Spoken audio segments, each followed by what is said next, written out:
Election Committee, that he was not a part of the, his name doesn't appear on here. Was he a part of the Selection Committee?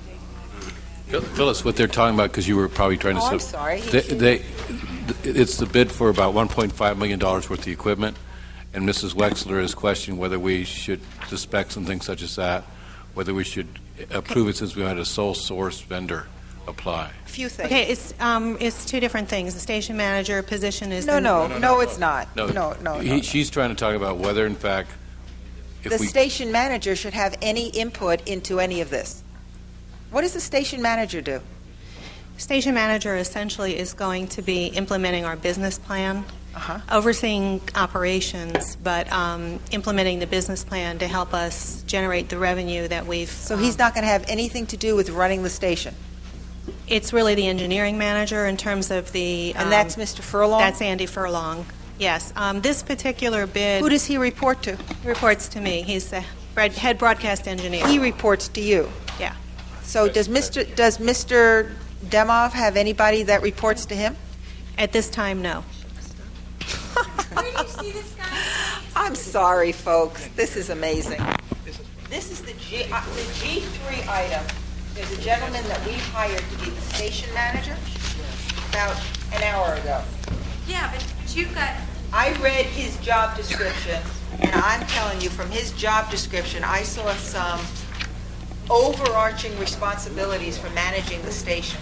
And if he's managing a station, then he should have something to do with the system that we're using within that station. Now, you're telling me he shouldn't, that only Mr. Furlong does?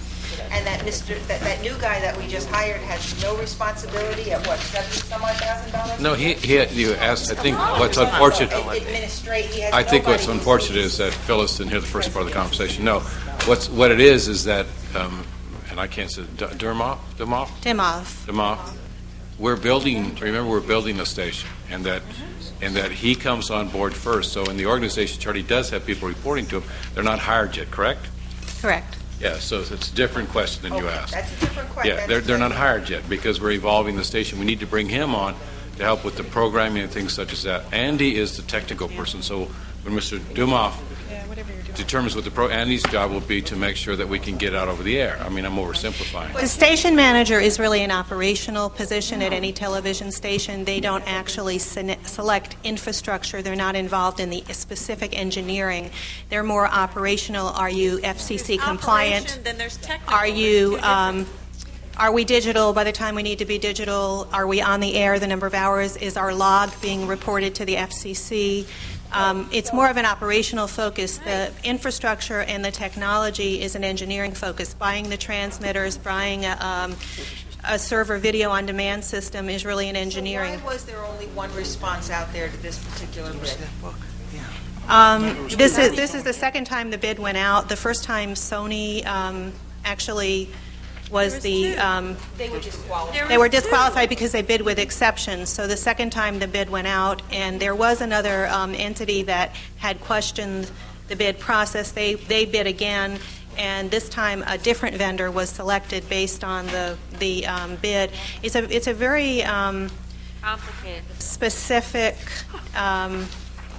kind of focus that this technology is devoted to, and there aren't that many companies. There's probably 3 or 4 companies that actually make this kind of technology, and some of them chose not to bid for whatever reason because they had bid in the first round. Sony chose not to because... So the first round, Phyllis, if I may, Mr. Furlong, if I may, the first round, and I don't have that in front of me, and I don't know if there's any, I didn't see it in the backup, but I do have about 30 pages of the same exact addendum that was sent to me.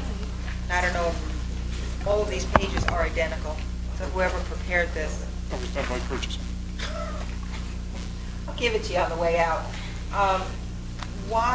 We had more responses the first time around? Is that what you're saying? No, we had a single response, which was Sony responded the first time. Sony won the bid, but they bid with exceptions. The first time? Yeah, the first time. And they also bid the second time with exceptions. Right. So we had a. So we were fortunate then that this other company came and bid this time around. Without exceptions. Without correct. exceptions. Correct. But that's my point exactly. So we really only had one response last time and only one good response Well, we didn't have any last time because you can't have exceptions. Correct. And this time. But we did it have was- response, we just eliminated it. Yeah, because it was Sony Right. and it had Right. exceptions. This time we have No, those are professional Odetics. communication systems. Well, they bid, yeah, but they didn't really bid. They were going to bid, but But they aren't didn't. there other companies out there that could do a television broadcast system that might be interested? It's a specific aspect of a television broadcast system. It's a video on demand or video server, so where you digitize all your programming. It's kind of a complicated thing, but it's very specific technology. Sony and two other companies that I'm aware of are the only ones that do. And there was one other company, Odetics, and they had come before the board with some questions. They did not bid this time around. It's like your company. Does your cable company do digital? Yes. Okay, well, that's kind of what you're saying. You go analog or digital. Yeah, I understand. I understand that. What I would like, I'm not very comfortable when there's only one response. For me, what the red flag that goes up is, what are my specs like? What kind of requirements have I put in there that nobody in America is interested except one company in responding to us? And this has been the board's behavior on issues such as this before, so shouldn't be new to anybody in this system. So the reason I brought the other gentleman's name up is because I don't know who reports to who, and I didn't pull out the organizational chart. You're the technical person, right?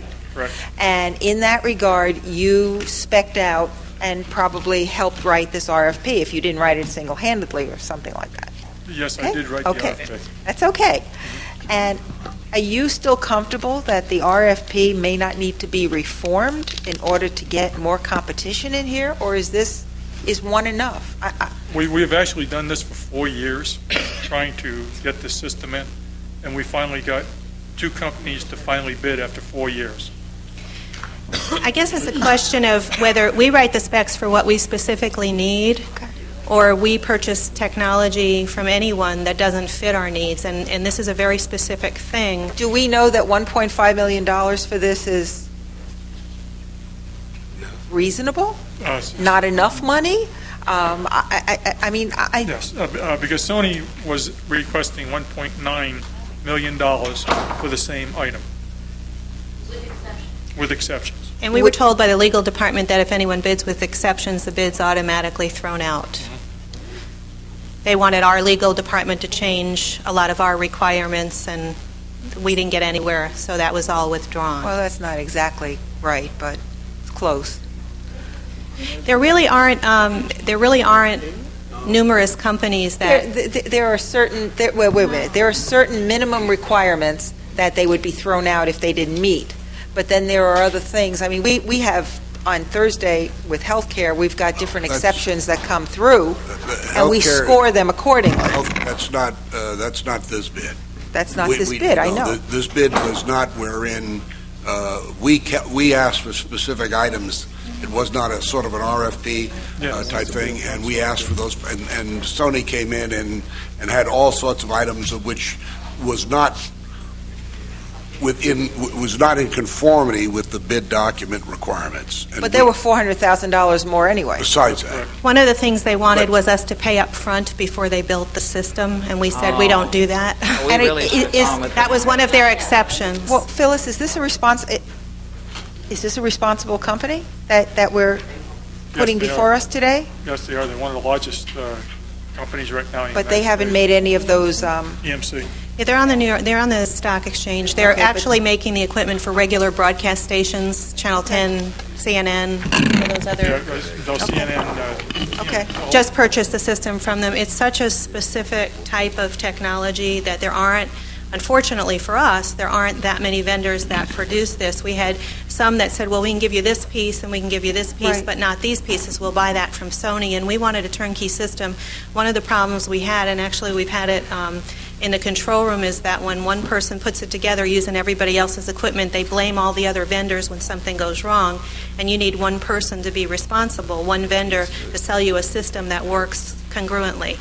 So I feel very comfortable because this did go out twice. It's been, that I know of, a 2-year process, writing the bid, the first time getting it out, trying to work through the exceptions and remedy them, not being able to, putting it out again with some revisions. There were revisions in the second bid. How long have you been with us, Mr. Furlong? About 18 years.